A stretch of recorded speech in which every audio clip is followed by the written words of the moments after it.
Então, muito bom dia a todos. Temos reunidas as condições para iniciar os nossos trabalhos. Dou, por isso, iniciada a nossa reunião de hoje. Como sabem, tem três partes. A parte 1, audição pós-Conselho Europeu de 29 e 30 de julho. Parte 2, a audição regimental com o Sr. Secretário de Estado dos Assuntos Europeus. E temos uma pequeníssima parte 3, com alguns assuntos de expediente interno da Comissão. E assim sendo, cumprimentando e dando as boas-vindas ao Sr. Secretário de Estado, vamos dar início então a esta primeira parte da nossa reunião. Relembro a todos que o Sr. Secretário de Estado terá 10 minutos para a sua intervenção inicial, até 10 minutos, cada grupo parlamentar até 5, com resposta imediata com tempo igual e, se necessário, uma segunda ronda em que os deputados que queiram intervir poderão fazê-lo utilizando até 1 minuto e meio. E assim sendo, Sr. Secretário de Estado, é com todo o gosto que o revemos e lhe dou a palavra. Muito obrigado, Sr. Presidente, senhoras e senhores deputados, muito bom dia. Na semana passada tivemos, como é sabido, o Conselho Europeu, que teve um conjunto muito vasto de temas na agenda. Em primeiro lugar, naturalmente, como tem sido habitual em todos os últimos Conselhos Europeus, o tema da Ucrânia, da guerra na Ucrânia, com a reafirmação das mensagens essenciais de condenação da agressão russa, de reafirmação também do apoio financeiro, económico, humanitário, militar, diplomático à Ucrânia. Depois, como sabem, também neste contexto foi recentemente aprovado o 11º pacote de sanções à Rússia e esse é um desenvolvimento recente muitíssimo relevante. No outro plano, os temas da economia e da competitividade europeia foram também amplamente discutidos, com a preocupação de fazer um balanço das várias iniciativas que estão em curso, com este objetivo de reforçar, por um lado, a autonomia estratégica da União Europeia, por outro lado, a competitividade da economia europeia, garantindo o chamado level playing field, as condições de concorrência equitativas, e procurando, naturalmente, evitar mecanismos que possam perturbar esse equilíbrio ou afetar a unidade do mercado interno ou fragmentá-lo. Ficou expressamente referida essa importância da garantia das condições de concorrência equitativas no contexto do mercado interno, que é uma lógica transversal que se aplica aos vários domínios que estão neste momento em discussão. Por um lado, o regulamento da indústria de impacto zero, das indústrias limpas, o regulamento das matérias-primas críticas, em que é essencial concluir, foi isso que os líderes no Conselho Europeu assim determinaram, concluir até ao final do atual ciclo legislativo europeu a aprovação destes importantes diplomas que se destinam a reforçar a autonomia estratégica da União Europeia, sobretudo nos setores de vanguarda da tecnologia mais avançada. Depois, a importância de fazer da União Europeia um polo privilegiado para o desenvolvimento da inteligência artificial e, a esse respeito, também a importância de concluir a regulamentação que está em vias de aprovação sobre a inteligência artificial na União Europeia, que é absolutamente pioneira a nível mundial. Também medidas urgentes para assegurar a produção e a disponibilidade suficiente de medicamentos no espaço europeu e ficou previsto para o Conselho Europeu de março de 2024 não só uma nova avaliação sobre as várias iniciativas que estão em curso neste domínio, como, mais do que isso, um relatório, a análise de um relatório independente de alto nível, a ser elaborado até então, sobre o futuro do mercado único e o completar e o aprofundar do mercado único europeu. Também um convite à Comissão para avaliar a eficácia das medidas de resposta tomadas pela União Europeia e pelos seus Estados-membros quanto ao Inflation Reduction Act dos Estados Unidos. E a esse respeito já voltarei a este tema, porque um dos elementos importantes que se aguardava era a apresentação, tinha sido prometido pela Comissão Europeia, a apresentação de um projeto de criação de um Fundo Europeu de Soberania. Este Fundo Europeu de Soberania destinar-se-ia a contrabalançar ou a mitigar os potenciais efeitos de desequilíbrio no mercado interno decorrentes da flexibilização das ajudas de Estado. A verdade é que, para responder ao IRA, as ajudas de Estado foram efetivamente flexibilizadas, mas depois, quando se esperava um elemento de compensação importante, que era a criação de um instrumento europeu de tratamento igualitário de todas as empresas a nível do espaço europeu, que seria este Fundo Europeu de Soberania, ele foi prometido para o contexto da revisão do quadro financeiro plurianual e, entretanto, a Comissão apresentou as suas propostas, de facto, de revisão do quadro financeiro plurianual e de lá não consta este Fundo Europeu de Soberania, que tinha sido prometido pela Comissão, e isso é um fator de desilusão quanto a esta proposta da Comissão, fica bastante aquém daquilo que era a expectativa que tinha sido criada e daquilo que considerávamos que era importante e necessário no quadro europeu atual.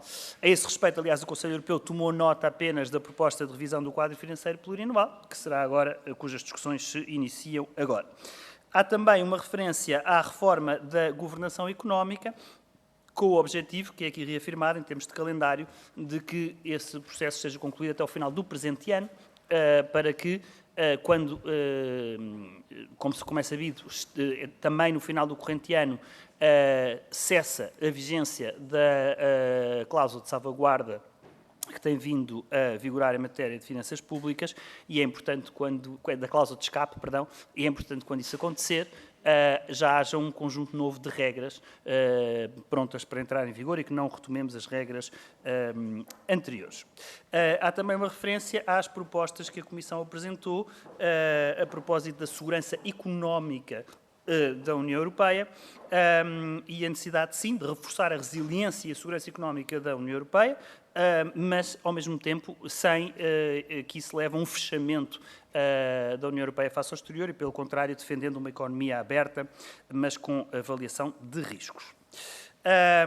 Isso, aliás, depois teve reflexo justamente numa discussão que houve também no Conselho Europeu, a propósito das relações entre a União Europeia e a China, uma discussão estratégica a este respeito, onde foi, por um lado, reafirmado o tríptico que, enfim, tem regido estas relações entre a União Europeia e a China, considerando-a como um parceiro, um concorrente e um rival sistémico. Portanto, esta doutrina foi reafirmada, tal como também foi reafirmada a lógica que tem sido defendida pela Presidente da Comissão Europeia de haver um de-risking, mas não um decoupling. Ou seja, não se trata de fazer cessar as relações económicas e outras com a China, pelo contrário, trata-se de ter uma abordagem de maior resiliência da União Europeia, de maior equilíbrio nas relações comerciais com a China e de avaliação e redução dos riscos e das dependências que, como constatámos, por exemplo, durante o período da pandemia, em relação a alguns produtos, eram de facto extremas e colocavam a União Europeia numa situação de grande vulnerabilidade. Portanto, uma lógica de redução de risco, mas não de cessação do relacionamento comercial e de outro género com a China. Houve também um ponto sobre segurança e defesa. De resto, ao almoço, no primeiro dia, houve uma troca de uma discussão e um debate com o secretário-geral da NATO, que esteve presente também, em discussão com os líderes dos 27. Em matéria de segurança e defesa, uma reafirmação das várias medidas que estão em curso, designadamente na sequência da Declaração de Versalhes, na sequência da bússola estratégica e a necessidade de reforçar a base tecnológica e industrial do setor europeu de defesa e de avançar nos domínios de aquisição conjunta de munições, seja para fornecimento à Ucrânia, seja para reposição de estoques, seja também para aumentar a capacidade de produção doméstica no seio da União Europeia de material militar. Um ponto sobre relações externas, em que há uma importante referência à próxima cimeira entre a União Europeia e a CELAC e o conjunto dos Estados da América Latina e das Caraíbas. De facto, isso ocorrerá em Bruxelas nos próximos dias 17 e 18 de julho. Será um momento importante para reforçar o relacionamento político, estratégico, geopolítico entre a União Europeia e esta importante região do globo, e muito importante que, neste contexto, tenha havido uma referência expressa à dimensão de comércio, porque, para além da finalização dos acordos de comércio entre a União Europeia e o Chile e o México, espera-se também que possa haver avanços significativos, é isso que desejamos, nas negociações de comércio entre a União Europeia e o Mercosul. também uma referência à Vizinhança Sul e à importância do memorando de entendimento que foi recentemente acordado com a Tunísia. Depois, na verdade, o tema que mais ocupou o Conselho Europeu, mas que acaba por não constar das conclusões do Conselho Europeu, foi o tema das migrações. Foi o tema mais divisivo, tão divisivo, aliás, que não foi possível, infelizmente, aprovar conclusões de forma consensual, e por isso, em vez de conclusões, o que temos é umas conclusões, em vez de conclusões do Conselho Europeu, o que tivemos são umas conclusões do Presidente do Conselho Europeu, expondo os termos em que esta matéria foi discutida, expondo, por um lado, a posição consensual entre 25 Estados-membros, relativamente a 2 ou 3 parágrafos de conclusões, que eram, aliás, de resto, bastante genéricos e bastante, enfim, com uma abordagem do tema capaz de abranger diferentes sensibilidades e diferentes visões, mas ainda assim houve 2 Estados-membros, no caso a Polónia e a Hungria, que se recusaram a sufragar estas conclusões e, por isso, estes parágrafos não constam, não foram assumidos pela plenitude do Conselho Europeu, mas foram apenas, no final, divulgados pelo Presidente do Conselho Europeu. Lamentamos que não tenha sido possível chegar a um entendimento a 27, como é habitual, apesar do tema ter sido longamente discutido e apesar das múltiplas tentativas que houve ao longo do Conselho Europeu de encontrar soluções de compromisso, mas a verdade é que houve um posicionamento bastante inflexível por parte destes 2 Estados-membros, da Polónia e da Hungria, pondo, aliás, em dúvida questionando ou contrariando o recente acordo que foi possível alcançar no Conselho de Justiça e Assuntos Internos em matéria de migrações e asilo, que foi um passo em frente muito significativo, mas que estes Estados-membros consideram que devia ter sido adotado por consenso e não por maioria qualificada, e, portanto, contestam, de facto, esse acordo que foi obtido. A verdade é que os tratados, o que prevê a este respeito, é a regra da maioria qualificada, e foi possível encontrar uma maioria qualificada para aprovar 2 peças-chave do novo Pacto sobre Migrações e Asilo. Não é exatamente nos termos em que nós mais gostaríamos, mas é importante que tenha havido este acordo e que se tenha conseguido avançar neste domínio, e, portanto, enfim, uma pena que depois, ao nível dos líderes no Conselho Europeu, não tenha sido possível haver consenso a este respeito. Muito obrigado. Muito obrigado, Sr. Secretário de Estado, e muito obrigado por ter usado precisamente 10 minutos, nem mais um segundo. Espero que os colegas tenham a mesma capacidade de gerir o seu tempo, que foi revelada pelo Sr. Secretário de Estado. E darei então a palavra com todo o prazer à nossa colega Maria Emília Apolinário. Obrigada, Sr. Presidente, senhoras e senhores deputados, Sr. Secretário de Estado. Naturalmente, agradeço o resumo das conclusões que o Sr. Secretário de Estado aqui apresentou, relativamente ao Conselho Europeu de 29 e 30, e destaco, se me permite, 4 aspectos que consubstanciam a congratulação do PSD relativamente às questões da Ucrânia.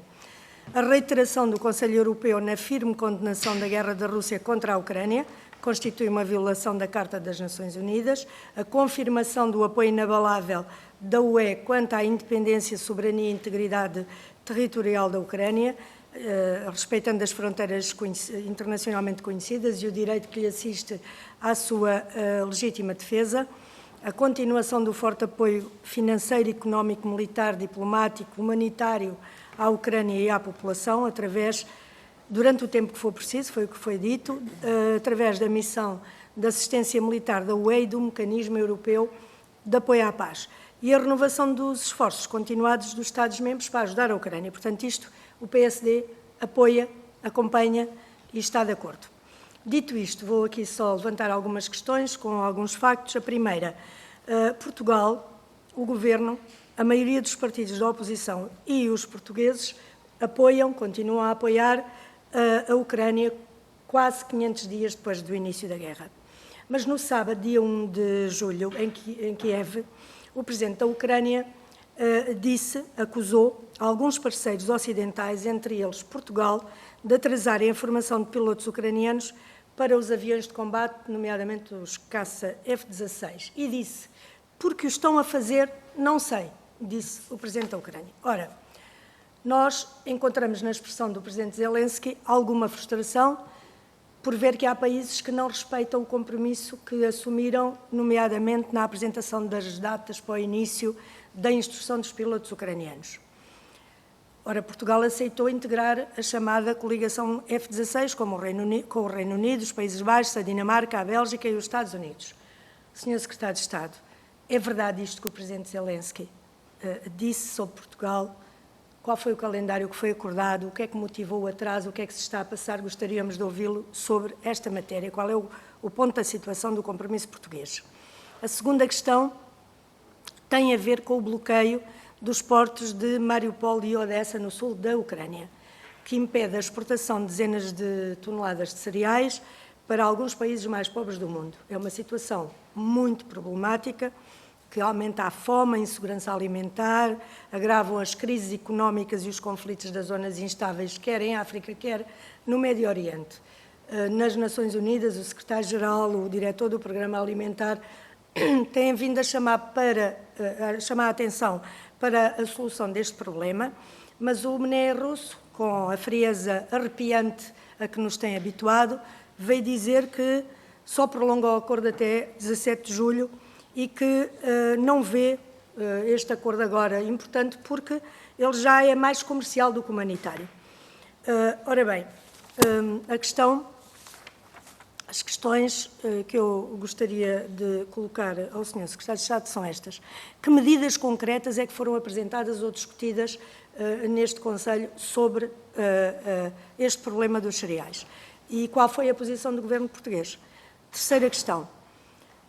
As conclusões dizem que a UE e os Estados-membros intensificarão esforços mediante contactos diplomáticos e continuarão a cooperar com a Ucrânia e outros países no sentido de assegurar apoio internacional o mais amplo possível aos princípios e objetivos fundamentais da Fórmula Ucraniana para a paz, nomeadamente através de uma próxima Cimeira Mundial para a Paz. Neste sentido, o que é que mais nos pode dizer sobre esta Cimeira Mundial da Paz? Como, quando, onde é que se prevê a sua realização e qual é a defesa que o Governo faz relativamente a este ponto? Finalmente, eu acho que ainda tenho um bocadinho, finalmente, o difícil problema das migrações, como o Sr. Secretário de Estado falou agora no final, que é complexo, mas que está a levantar alguns problemas, nomeadamente no respeito pelos tratados. Nós, todos, nos impressiona ver as terríveis imagens das tragédias no Mediterrâneo, que são quase semanais ou às vezes diárias, e as pessoas, umas fogem da guerra, de regimes políticos, mas outras procuram uma vida melhor na Europa. A Europa precisa de imigrantes, mas também carece de uma política migratória decente, humana, integradora e sustentável. Este pacto para a migração e asilo está, de facto, a revelar divergências que nós não conseguimos compreender, porque é que a Hungria e a Polónia não aceitam a maioria qualificada em vez do chamado consenso que agora lhes interessa. Portanto, Sr. Secretário de Estado, esta questão e este problema do bloqueio, como é que o Governo português vê este bloqueio? Como é que considera que a cooperação e a divisão e partilha de encargos, que eventualmente se colocam, poderão ser eficazes e bem-sucedidos? Como é que saímos deste problema, que é importante? Obrigada, Sr. Presidente. Muito obrigado, Sra. Deputada. Sr. Secretário de Estado tem a palavra para responder. Sim, sim. Muito obrigado, Sr. Presidente. Sra. Deputada Maria Emília Apolinário, agradeço-lhe as questões colocadas. De facto, o tema da guerra na Ucrânia foi um tema central, mais uma vez, neste Conselho Europeu, com a reafirmação daquilo que tem sido a posição da União Europeia, a posição dos vários líderes no Conselho Europeu, enfim, tem sido afirmada sistematicamente em todos os Conselhos Europeus desde no último ano e meio. E Portugal, naturalmente, está muitíssimo empenhado no apoio à Ucrânia, na condenação da Rússia e tem participado ativamente nestas várias frentes de trabalho, seja a aprovação de sanções, seja o trabalho também relativo a um tema que referiu, que é o da segurança alimentar, por exemplo. Eu ainda ontem, aliás, tive a oportunidade de reunir com a nova embaixadora da Ucrânia em Lisboa, onde, mais uma vez, percorremos os vários mecanismos de apoio e a disponibilidade total do Estado português para apoiar a Ucrânia nesta fase difícil. E, de facto, Portugal foi um dos poucos, foi um dos Estados-membros que se disponibilizaram para fornecer formação para pilotos de F-16 à Ucrânia. Nós não temos a liderança desse processo, portanto, participaremos nessa formação, mas a organização da formação e a liderança do processo não está connosco e, portanto, não lhe consigo responder exatamente o que é que motivou esse atraso. O que lhe posso dizer é que a nossa disponibilidade, no momento em que a formação se iniciar, Portugal participará e fará parte dessa formação. Essa disponibilidade foi afirmada e está absolutamente assumida e nunca, de modo algum, posta em causa. Quanto ao tema da segurança alimentar, a senhora deputada refere, é de facto um tema muitíssimo relevante e, neste momento, particularmente preocupante. O tema foi abordado também pelo Conselho Europeu, consta do parágrafo 14 das conclusões, onde se condena o facto da Rússia continuar a utilizar os alimentos como arma e se manifesta a preocupação do Conselho Europeu relativamente ao abrandamento continuado da execução da iniciativa dos cereais do Mar Negro e se refere à importância que têm tido os corredores solidários da União Europeia também para o escoamento de alguns cereais da Ucrânia. De facto, convém frisar sempre esta iniciativa europeia dos corredores solidários, que tem vindo a produzir frutos, mas, para além disso, sabemos da importância crítica do acordo que foi estabelecido pela ONU e também pela Turquia para o escoamento de cereais através do Mar Negro. A iniciativa Cereais do Mar Negro, cuja vigência, neste momento, está previsto terminar dia 17 ou 18 de julho, e, neste momento, há indicações de que a Rússia resiste à sua renovação, o que seria altamente preocupante do ponto de vista do acesso, em particular do sul global, de países em desenvolvimento e mais vulneráveis e mais frágeis do ponto de vista do acesso a bens alimentares, do seu acesso a estes cereais provenientes da Ucrânia. E, portanto, Portugal tem vindo a trabalhar no contexto da União Europeia, neste tema, em articulação também com as Nações Unidas, naturalmente, com vista a encontrar uma solução que permita a renovação desta iniciativa de cereais do Mar do Norte, que é absolutamente fulcral para garantir o acesso à alimentação e evitar situações de fome ou de subnutrição no mundo.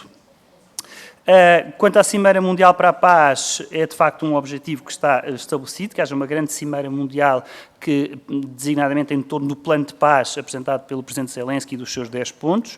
É importante congregar todo o mundo para este objetivo e Portugal o que tem feito aqui é justamente a sua parte nos esforços de outreach e de ligação e de sensibilização dos países com quem temos relações históricas e de maior proximidade e de maior amizade, sensibilização para a situação na Ucrânia e para esta realidade da invasão e da guerra absolutamente inaceitável e ilegal que a Rússia efetuou relativamente à Ucrânia e, portanto, é nesse domínio que temos participado no relacionamento diplomático intenso que temos tido com os nossos parceiros para, no fundo, sensibilizar e evitar que seja a narrativa russa a ganhar dimensão e expressão noutras áreas do globo e, pelo contrário, que haja uma compreensão da situação e uma sensibilidade para o plano de paz apresentado pelo Presidente Zelensky. Em matéria de migrações, concordo inteiramente com a senhora deputada, é muito importante que se possa concluir todo o pacto de migrações e asilo até ao final da atual legislatura europeia. Foi o facto da presença sueca ter conseguido este acordo em dois diplomas decisivos, dois diplomas-chave, foi, de facto, uma grande conquista, eu diria, e é lamentável que essa conquista esteja neste momento a ser posta em causa por dois Estados-membros, num quadro que não restam qualquer dúvidas, que é de maioria qualificada de acordo com os tratados. Muito obrigado, Sr. Secretário de Estado. É a vez agora de dar a palavra ao Grupo Parlamentar do Partido Socialista. Intervirão em sua representação os deputados João Paulo Rebelo e Natália de Oliveira. Dispõem em conjunto de 5 minutos. Muito obrigado, Sr. Presidente. Saúdo-lo a si, ao Sr. Secretário de Estado, às Sras. Deputadas e aos Srs. Deputados. dizer-lhe, Sr. Secretário de Estado, que eu próprio tive a oportunidade de fazer a intervenção em representação do Grupo Parlamentar do Partido Socialista no debate do Conselho Europeu com o Sr. Primeiro-Ministro. Centrei essencialmente a minha intervenção em 2 pontos. De facto, nas questões relacionadas com esta terrível guerra na Ucrânia e também, diria, de uma forma geral, nas questões da economia. As questões da Ucrânia vão ser tratadas pela minha colega Natália Oliveira e, portanto, eu centrar-me-ia mais nas questões, de facto, de caráter económico e depois sou 2 ou 3 outras notas. Bom, juntamos-nos à desilusão que o Sr. Secretário de Estado aqui manifestou também relativamente à resposta, digamos, da Comissão não ter ido no sentido que nós entendemos absolutamente essencial. No pós-pandemia, no contexto atual da guerra, com a inflação, as questões económicas que são sempre relevantes, hoje põem em causa mesmo a vida das pessoas. E, portanto, é fundamental que a Europa, sobretudo, responda de uma forma, mais uma vez, solidária, tal como o fizemos no Covid, e o Inflation Reduction Act, que o Sr. Secretário de Estado também já teve a oportunidade de referir, é de facto uma resposta que os Estados Unidos da América estão a dar e que a Europa, esperamos, possa ainda vir a equacionar. O Sr. Secretário de Estado diz que há, de facto, a flexibilização das ajudas de Estado e, portanto, remetendo para a revisão do quadro financeiro plurianual, de facto, algumas notícias, ou melhor, algumas boas notícias no que diz respeito a esta resposta que possamos dar. Eu espero que isso possa vir a acontecer. Os desafios demográficos e, portanto, este desafio que foi lançado à Comissão para preparar ou para apresentar alguns instrumentos, parece-nos a nós também muito, muito relevante, porque se cruza com o último ponto que eu gostaria, ou com o penúltimo ponto que eu gostaria de falar, tem a ver com as migrações. A Sra. Deputada Maria Emília Apolinário fez uma questão, nós estamos exatamente no mesmo, diria, do mesmo lado, no que diz respeito a esta questão. Se calhar conviria perguntar aos parceiros políticos justamente desses países, Polónia e Hungria, o que é que pensam sobre esta matéria, porque o Governo tem sido bastante claro nessa matéria também. É, obviamente, profundamente lamentável que estas tragédias sucessivas no Mediterrâneo não possam ter uma resposta mais solidária e humanista, de facto, de todos nós. Por fim, o regulamento sobre a inteligência artificial é absolutamente fulcral do nosso ponto de vista que a Europa tenha uma posição relevante e não deixe para outras zonas geográficas do mundo, de facto, a liderança nesta matéria, com todas as ameaças que seguramente aí virão muitas e muitas oportunidades, é absolutamente essencial regulamentar e passo, Sr. Presidente, a palavra à minha colega Natália Oliveira. Muito obrigado. Muito obrigado, Sr. Deputado. Quem passa a palavra serei eu próprio. Senhora, faz favor. Obrigada, Sr. Presidente, Sr. Secretário de Estado, Senhoras e Senhores Deputados. O Conselho Europeu, que se realizou no final da semana passada em Bruxelas, voltou a dar, uma vez mais, um excelente sinal da unidade da União Europeia no apoio à defesa da Ucrânia. E esta foi uma posição muito importante, muito mais importante do que à primeira vista possa parecer. Porquê? Por causa da Rússia. Temos de ter em consideração o que aconteceu no dia 24 de junho. O que aconteceu neste dia prendeu a atenção de todo o mundo. O avanço terrestre armado por parte do Prigozhin e do seu grupo de mercenários de Rostov em direção a Moscovo marca um antes e um depois na guerra da Ucrânia. São, obviamente, problemas internos da organização russa, mas é também, sobretudo, por causa dos insucessos russos na Ucrânia. Depois de terminada a marcha do grupo Wagner, na tarde de 24 de junho, importa reconhecer que a União Europeia esteve bem.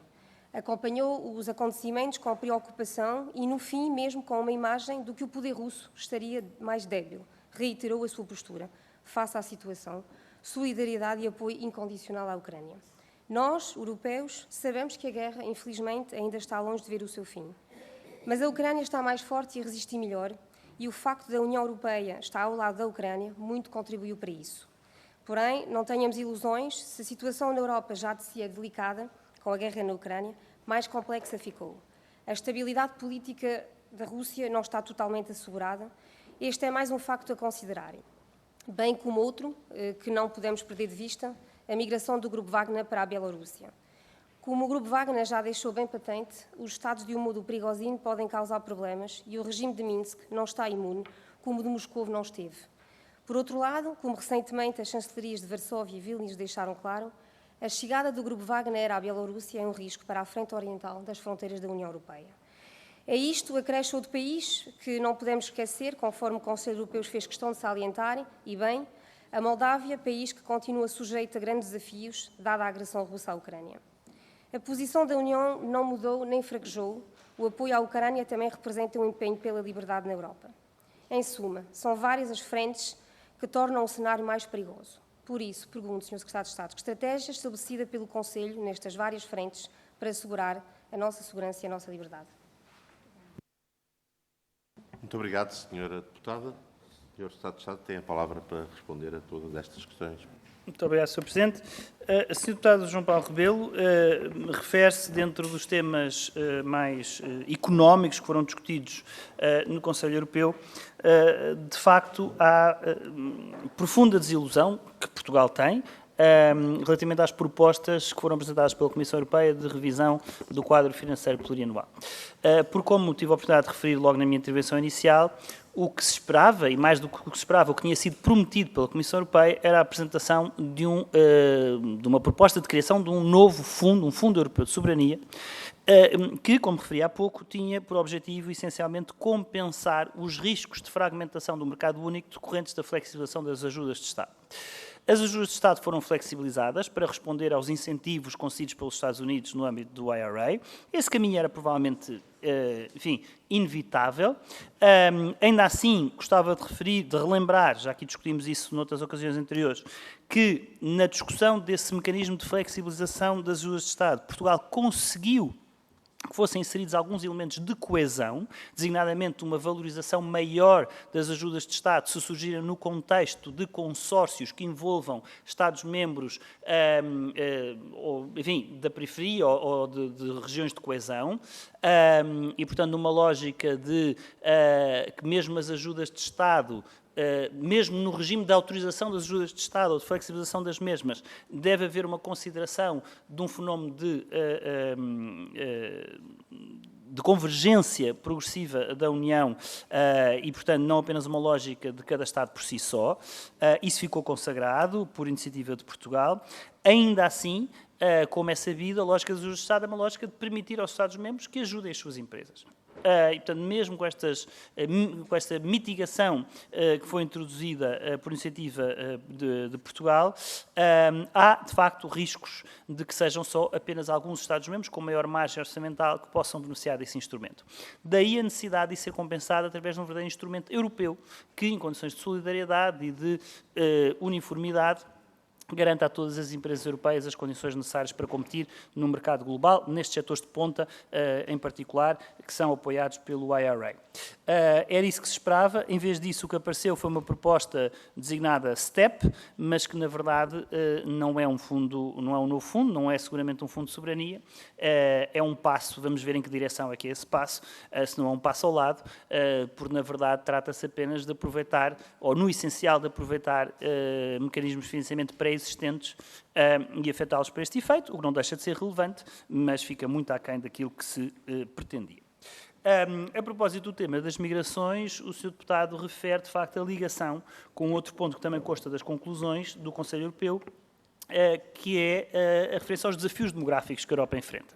E, de facto, se mais não fosse por outras razões, e há muitas outras razões, designadamente de cariz humanitário, mas se mais não fosse por outras razões, a simples consideração da situação económica na maior parte dos Estados-membros, em que um dos principais problemas identificados pelas empresas é a falta de mão de obra e a falta de trabalhadores, só isso por si só deveria levar-nos a considerar que a União Europeia precisa de mais imigrantes, tem a ganhar com a imigração, o contributo útil da imigração para a economia é positivo e, portanto, só isso nos deveria levar a ter uma postura mais aberta em relação a este tema, que infelizmente não tem sido o caso. Em relação à inteligência artificial, de facto, a Europa está na vanguarda da regulação desta tecnologia, que é uma tecnologia absolutamente disruptiva e transformadora, com riscos consideráveis, daí a importância da regulação, mas também com um potente potencial enorme nas suas múltiplas aplicações. E, portanto, importa não limitar a inovação, não limitar o aproveitamento desta tecnologia e de todas as suas potencialidades, mas, ao mesmo tempo, numa lógica de avaliação de risco e de ponderação de risco, haver muita cautela em relação às potenciais utilizações mais perigosas que esta tecnologia pode desencadear. Em relação à professora deputada Natália Oliveira, agradeço-lhe as questões. De facto, fomos todos surpreendidos naquele dia, creio que fomos todos, de alguma forma, surpreendidos pela dimensão desse motim, ou dessa rebelião do Grupo Wagner, que demonstrou para todo o mundo, de facto, as fragilidades do regime de Putin. E isso é, em si, um facto muito relevante.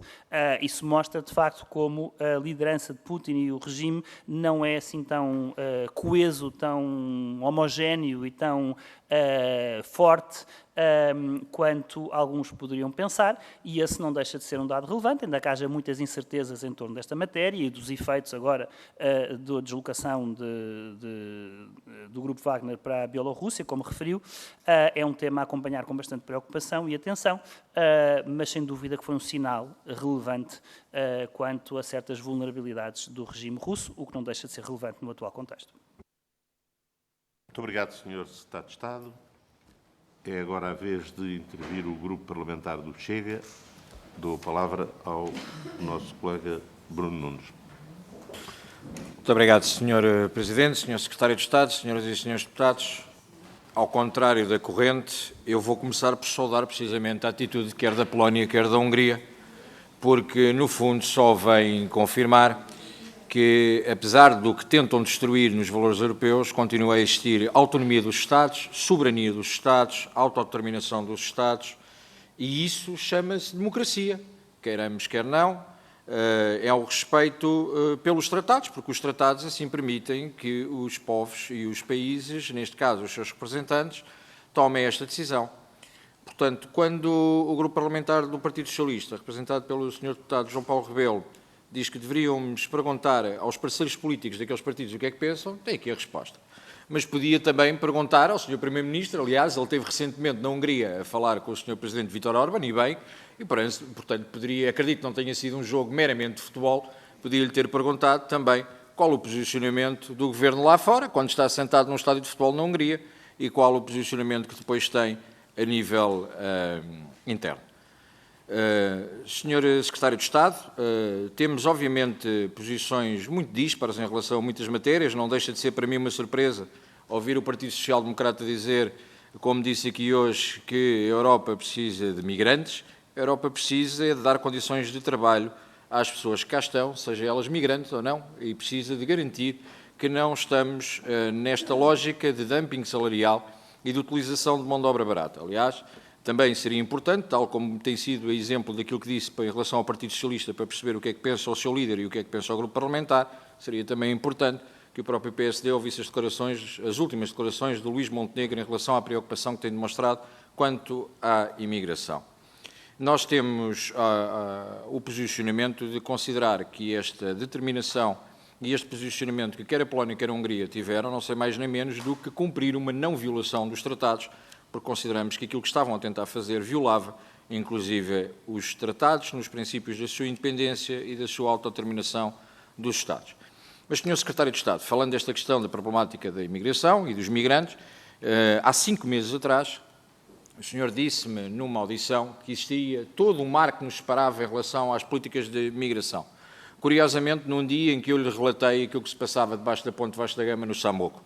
Lamentavelmente, infelizmente, nós tínhamos razão.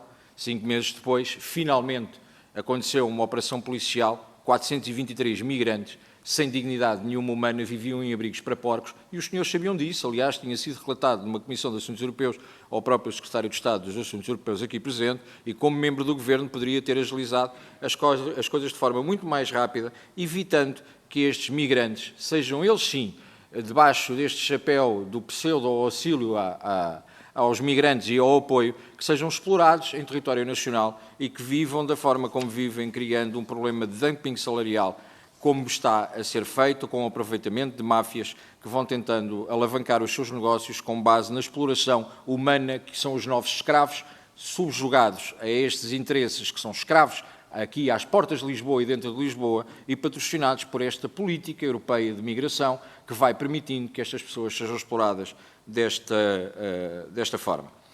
Outro dos temas que foi falado aqui, a sua frase foi que foi uma abordagem para maior resiliência em relação ao posicionamento dos negócios com a China. A pergunta que lhe faço concretamente é se este posicionamento de maior resiliência tem a ver com o facto da China continuar a ser um Estado totalitário e que viola constantemente os direitos humanos, porque nos preocupamos tanto com os direitos humanos quando tentamos violar o espaço europeu, mas depois permitimos que Estados como a China continuem a ser um parceiro, e se esta decisão finalmente tomada pela União Europeia tem a ver com o posicionamento do Estado chinês.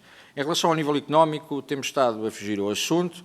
Finalmente, o Sr. Presidente da República tomou também um posicionamento e eu gostava de ouvir da sua opinião, ouvir a sua opinião em relação a este processo de escalada das taxas de juros do BCE. Eu bem sei que o Sr. Secretário de Estado tem o posicionamento de, não sendo o BCE um órgão político, que não nos devemos imiscuir nem fazer pressão política, mas eu continuo a defender que os Estados devem ter um posicionamento na defesa dos seus concidadãos e perceber se foi ou não foi abordado este tema.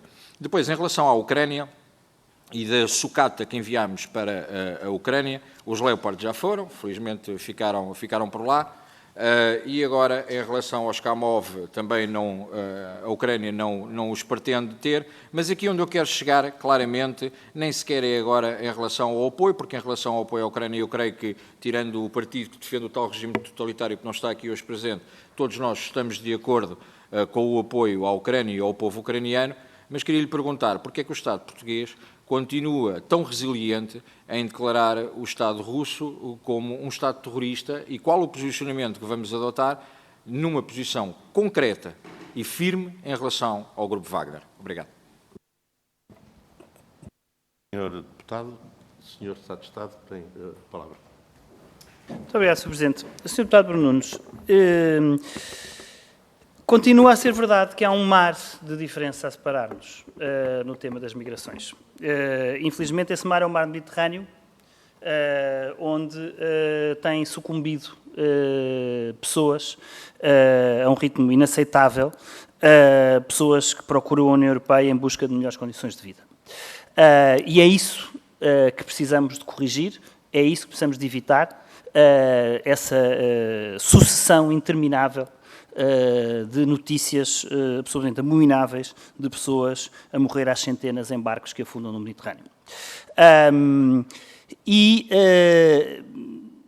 melhor forma de o fazer é a de criar canais regulares, legais, seguros de migração. Porque a União Europeia, sim, precisa de imigrantes, sim, precisa de mão de obra, e porque essas pessoas o que pretendem justamente é encontrar melhores condições de vida na Europa. E, portanto, sim, reafirmo que a União Europeia precisa de migrantes e precisa de lhes dar boas condições de trabalho quando cá estão. Agora, Sr. Deputado, não venha aqui, por favor, peço-lhe, camuflar a sua posição, dizendo que a sua grande preocupação é com as condições de trabalho dos migrantes e com as condições de exploração dos migrantes.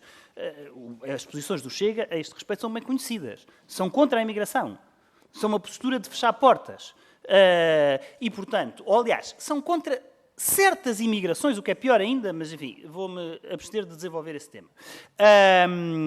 E, portanto, o Sr. Deputado apresenta-se aqui como o arauto do defensor das condições de vida e de trabalho dos imigrantes. Com certeza, todos temos essa preocupação e todos queremos que as pessoas que estão no nosso país sejam acolhidas em condições de dignidade. E a situação que referiu em concreto, que foi recentemente objeto de uma ação das autoridades, obviamente, essas situações, sempre que haja conhecimento delas, as autoridades devem agir e evitar condições de exploração ou condições de vida indignas em que determinados grupos de populações migrantes possam estar. E, portanto, com certeza que todos temos um trabalho a fazer e a melhorar de integração e de criação de boas condições para quem está no nosso país a dar o seu contributo. Agora, outra coisa diferente é a postura que os senhores têm, aliás, alinhando com a Polónia e com a Hungria, que é uma postura de fechar portas e de dizer não queremos cá imigrantes na Europa e a Europa é para os europeus. E isso, sinceramente, nem é economicamente inteligente e adequado à situação a que estamos a viver, nem, sinceramente, é uma posição sinceramente, que eu possa sufragar de todo em todo. Depois o senhor deputado diz, saudando a atitude da Polónia e da Hungria, foi muito bom porque isso se chama democracia, isso é o respeito pelos tratados. Senhor deputado, aí já não é uma questão de opinião. Sobre migração temos opiniões diferentes. E, de facto, estamos nos antípodas daquilo que pensamos sobre o tema. Aqui não é uma questão de opinião. É uma questão de o que os tratados dizem é que, em matéria de migrações, vigora a regra da maioria qualificada e não a regra da unanimidade. E, portanto, respeitar os tratados é aplicar a maioria qualificada. Exigir uma unanimidade, no caso em que os tratados prevêem a maioria qualificada, não é respeitar os tratados. Pelo contrário, é pretender incumprir os tratados. E, portanto, democracia, Sr. Deputado, é respeitar as regras. As regras foram aceitas por todos quando nos vinculámos e quando ratificámos os tratados que prevêem a regra da maioria qualificada neste domínio. Isso é que é democracia. Democracia não é questionar, num Conselho Europeu, a adoção legítima, de acordo com os procedimentos previstos no Tratado da União Europeia, de certas decisões, neste caso em matéria de migrações. Isso é os antípodas da democracia, isso é os antípodas do respeito pelos tratados. Foi isso que nós vimos, infelizmente, nos últimos dias, a este propósito. Quanto à China, eu referi-me essencialmente à questão do relacionamento económico e geopolítico, se entender, com a China, mas, como é óbvio, naturalmente, neste contexto continua a haver e haverá sempre uma preocupação grande com o respeito pelos direitos humanos. Isso, aliás, consta também das conclusões do parágrafo 35, em que a União Europeia se reafirma que a União Europeia continua firmemente empenhada na promoção do respeito pelos direitos humanos e pelas liberdades fundamentais e reitera as suas preocupações numa série de domínios de respeito pelos direitos humanos no que diz respeito à China. E, portanto, com certeza que essa preocupação está sempre presente no nosso relacionamento com a China. Em relação ao Banco Central Europeu, enfim, também já tivemos já discutimos este tema variadas vezes. É sabida qual é a posição do Governo, que já foi expressa pelo Primeiro-Ministro. Uma coisa é a opinião que temos a propósito das causas da inflação e da melhor forma de as combater. Outra coisa é o respeito pelas decisões da Autoridade Monetária, que é um organismo independente e que é quem tem competências para, de forma independente, definir essa mesma política monetária, independentemente da posição que tenhamos sobre as melhores estratégias de combate à inflação. E quanto à Rússia e ao Grupo Wagner, não percebi exatamente a pergunta, lamento, mas enfim, naturalmente acompanhamos com preocupação esse tema e manter-nos atentos e vigilantes. Portanto, concluímos com esta intervenção a primeira ronda. Haverá agora lugar a uma segunda ronda, para a qual tem apenas um pedido de palavra, que é precisamente do deputado Bruno Nunes. Sr. Presidente, Sr. Secretário de Estado, obrigado pelas respostas. Apenas clarificar aqui algumas coisas. Os senhores podem continuar a gritar e a dizer que nós queremos isto e queremos aquilo. Os senhores falam por nós. Os senhores decidem o que é que nós queremos. Quando o nosso posicionamento é bem claro.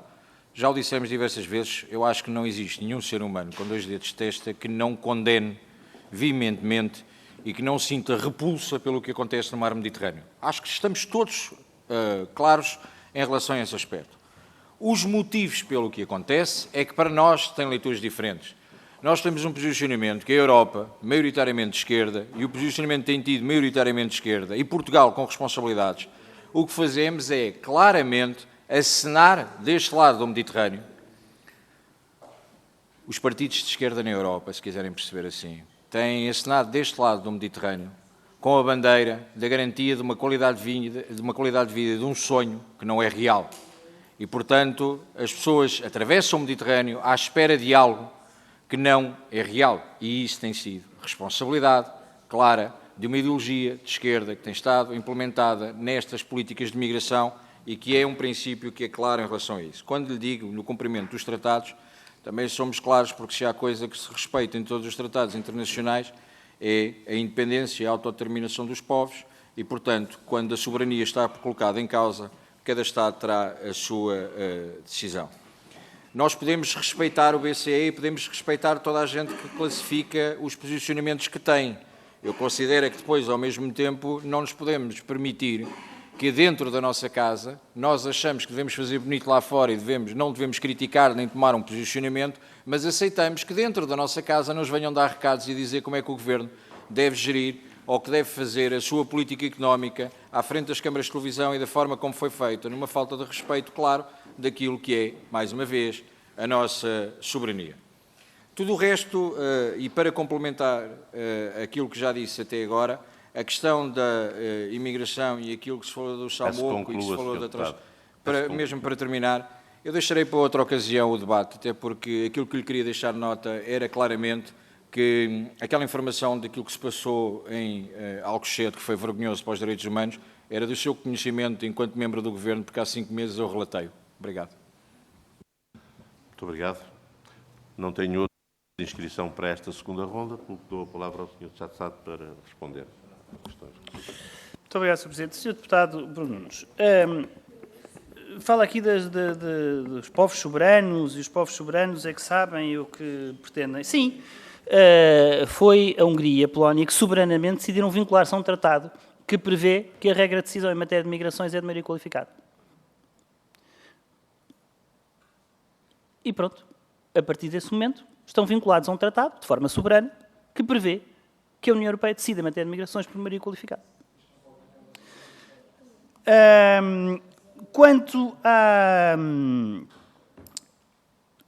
Quanto ao tema das migrações, Sr. Deputado, enquanto continuar a querer, como querem os parceiros políticos do Sr. Deputado e aqueles que aqui têm vindo a defender, enquanto quiserem construir muros, vedações e fazer da Europa uma Europa fortaleza, haverá sempre, infelizmente, pessoas a atirar-se ao mar na busca de melhores condições de vida.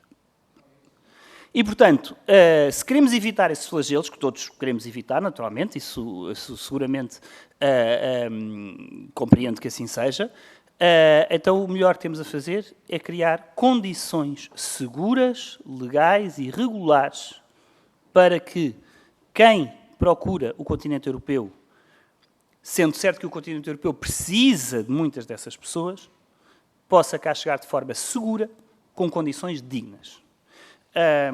E, portanto, o Sr. Deputado, por um lado, manifesta-se aqui muito preocupado com as condições de vida de quem cá está, mas depois diz que essas pessoas não podem vir porque vêm em nome de uma promessa ou de um sonho que não é real. Então, afinal, estamos preocupados em dar boas condições de vida a quem vem, ou afinal não podem vir porque não temos condições para lhes dar essas condições de vida. Quanto às declarações da Sra. Presidente do Banco Central Europeu em matéria de recomendações de política económica, o que eu ouvi a Sra. Presidente do BCE dizer é que as medidas de apoio devem ser não transversais, pelos riscos que isso tem sobre a inflação, mas dirigidas a quem mais precisa. E é justamente isso, de resto, não li isso como um recado à política económica de Portugal, porque é justamente isso que o governo português tem feito no desenho das medidas de apoio que tem adotado para responder aos impactos inflacionistas, são medidas de apoio dirigidas aos locais ou às pessoas que mais estão a sofrer as consequências dessa inflação. Obrigado. Obrigado, Sr. Secretário de Estado. Portanto, está assim concluída a primeira parte desta nossa reunião.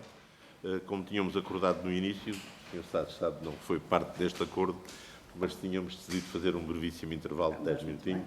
Teremos o gosto de convidar para um cafezinho, se for o caso, e, portanto, retomemos às 11h15. 11h15.